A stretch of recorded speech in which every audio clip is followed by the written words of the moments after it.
რამდენად კომფორტულია თქვენთვის საზოგადოებრივი ტრანსპორტით მგზავრობა თბილისში? ძალიან. ზაფხულში გრილა, ზამთარში თბილა, დროზე მოდის და ყველანაირად მაყოფილები ვართ. საშინელება, გადაჭედილია ძალიან, თავისუფალის არა, არ ვიცი რა, ეხლა ვარ ცუდად ამარ ძალიან. არ არის კომფორტი.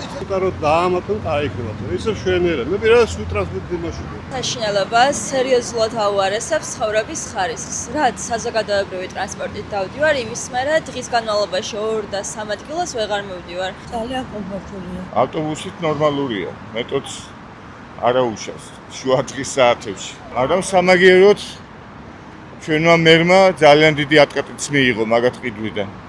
ასე რომ ეგაც გასაგებია. ძალიან დიდი მილიონები გააკეთა. მანქანიცია რომ ტრანსპორტით სიარული მირჩევნია მე პირადად. მომწონს ყველაფერი. კომფორტაბული კი არის, მაგრამ ცოტა არის სტარტაპის. სიჩუმის ფასი ძალიან დიდია. დაგვეხმარე რათა საუბარი გაგრძელდეს.